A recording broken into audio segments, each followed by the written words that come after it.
मैं आपको बताना चाहता हूं, संत किस रूप में आ जाए आपको पता नहीं है।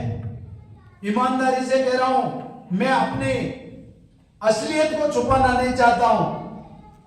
जो आपने पन्नालाल जी मेनारिया बताया है, इनको हम हेमंत जी मेनारिया कहते हैं। और ये हेमंत जी और हम साथ में नौकरी की है, साथ में नौकरी की है। ये चौकीदारी करते थे और मैं फैक्ट्री के अंदर मजदूरी करता था। ये सुपरवाइजरी भी करते थे। और वास्तव में वो दिन है आज दिन है, मेरी दिनचर्या वो की वो ये 24 घंटा फैक्ट्री संभालता था। और मैंने ये नहीं देखा कि मेरे को चौकीदारी का काम किया है। मैं बिल्डिंग कर लेता था, ऑपरेटरी कर लेता था, और जो भी काम आता था फैक्ट्री को बंद नहीं होने देता था। और अगर पत्थर कम पड़ गए तो खुद पीस के और मिल चला देता था। ये मैं नहीं सोचता था कि मेरे को क्या जिम्मेदारी दी है। जब मैंने उस टाइम पर भी 24 घंटा काम करता था और गोदा जी की फैक्ट्री में था। जब मेरा पांव कटा था मंगलम सीमेंट फैक्ट्री मोड़क में, तभी इनका ही काम चल रहा था, इन्हीं के पास मेरा पांव कटा था और यहाँ पर आकर मेरा इलाज कराया था। और मेरे को क्या पता कि मैं भी ऐसे संत महात्माओं के चरणों में मैं भी यहाँ पर आपके बीच में आऊंगा। ये कुदरत का करिश्मा है। अब राम नाम की जो बात आती है, तो मेरे माँ बाप जब कहीं जाते थे या कोई कहीं का समाचार लेके आते थे, तो जैसे मैं प्रदीप जी भाई साहब से मिला तो प्रदीप जी भाई साहब ने कहा कि इंद्र देव दास जी को आप मेरी तरफ से राम राम कहना। तो इंद्र देव जी महात्मा जी के पास में मैं आया और इनको ये कहा, एक उदाहरण दे रहा हूं कि आपको प्रदीप जी भाई साहब ने राम राम कहने के लिए बोला कि प्रदीप जी को और आपको दोनों को राम राम, मतलब दोनों को राम राम कहते थे। जैसे मेरी माँ को भी कोई कहते थे तो मैं छोटा छोटा था तब से कहता था कि उन्होंने राम राम भेजा तो इसको लाने वाले को क्यों कहा। बोला कि लेके आया है राम का नाम, तो इसका भी सम्मान करना बहुत जरूरी है। इसलिए राम राम दोनों को कहते थे।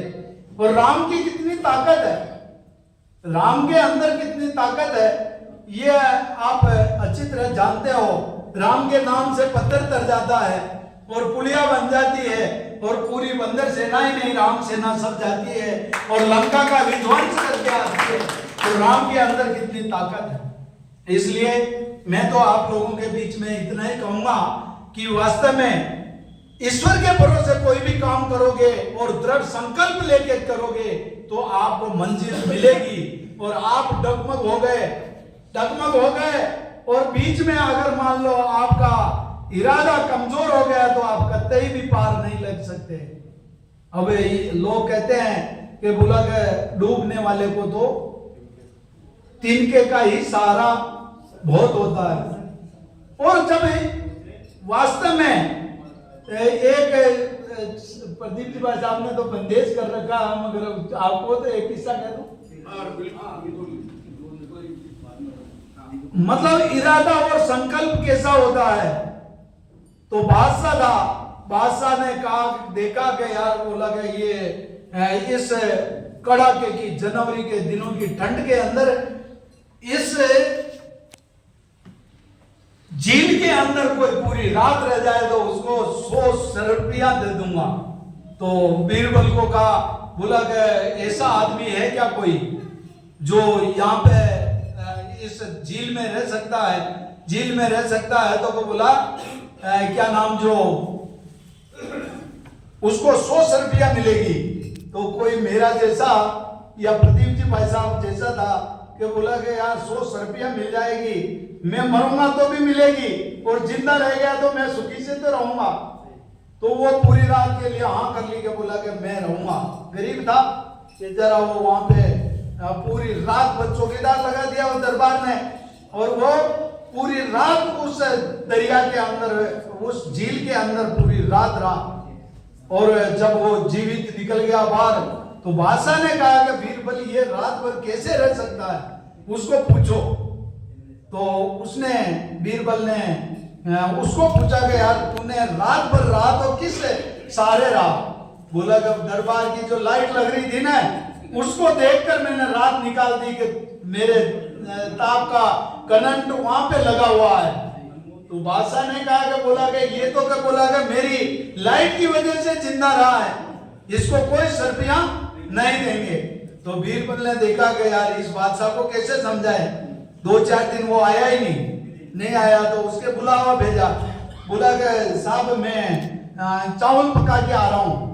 एक दिन निकल गया, 2 दिन निकल गया, दूसरे दिन के बाद बीरबल क्यों नहीं आया कि वो चावल पका रहे हैं। और चावल कैसे पका रहा, एक दरख्त पे हांडी लटका दी, लकड़ी रस्सी से बांधकर उसको लगा दी नीचे, तब ताप के बैठा है।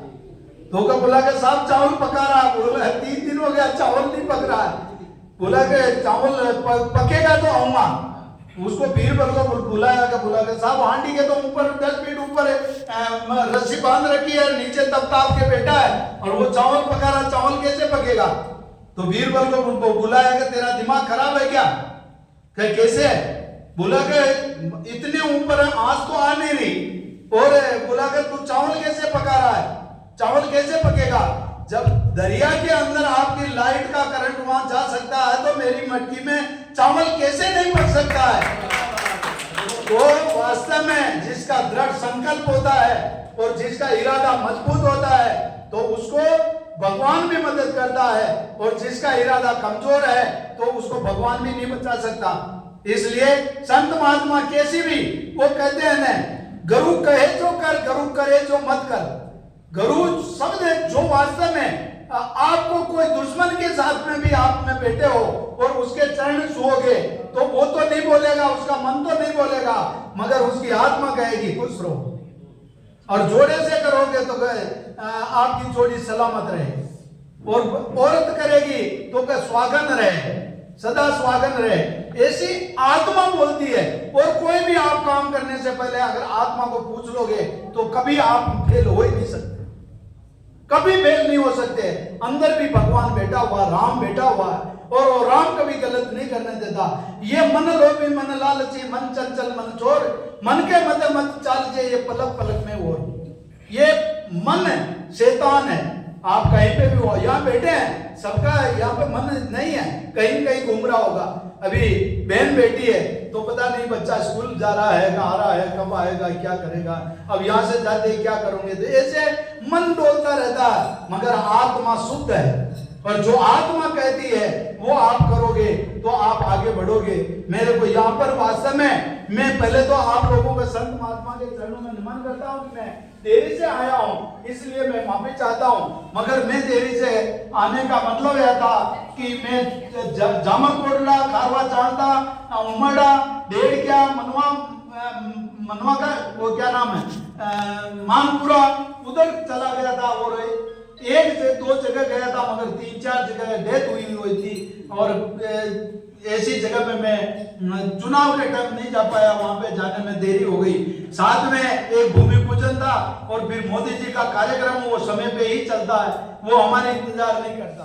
पूरा राजस्थान ही नहीं, पूरा हिंदुस्तान मोदी जी की मन की बात सुनने के लिए लालायित रहते हैं। प्रदीप जी भाई साहब को भी बुलाया था, मगर संतों को छोड़कर कैसे आ रहे। मेरे को कह रहे थे, मेरे भी वहां पर निमंत्रण था, मगर मैं तो यहाँ पर मेरे द्वार में और इतना बड़ा कार्यक्रम और मैं छोड़ के जाऊं तो संत महात्मा कह रहे थे कि आप चले जाओगे तो हमारा मतलब ये मंच का शोभा ही खत्म हो जाएगी।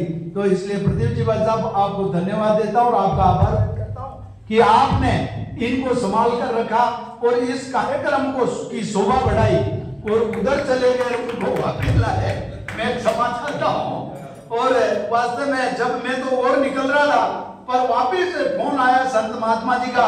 मैंने कहा हो गया होगा, 9 बजे से कार्यक्रम चल रहा है, तो अभी तक तो समाप्त भी हो गया होगा, मगर आपका फोन आते मेरी गाड़ी का स्टीयरिंग घुमाया और मैंने कहा अब तो मेरे को जाना ही पड़ेगा। जब प्रदीप जी भाई साहब का वापिस फोन आया तब तक मैं प्रताप भैया पे ये क्या नाम भारत तिराया पे आ गया था। तो आपके दर्शन करने का मौका मिला और संत महात्मा के दर्शन हो गए। मैं तो आप लोगों का सबका आभारी हूँ।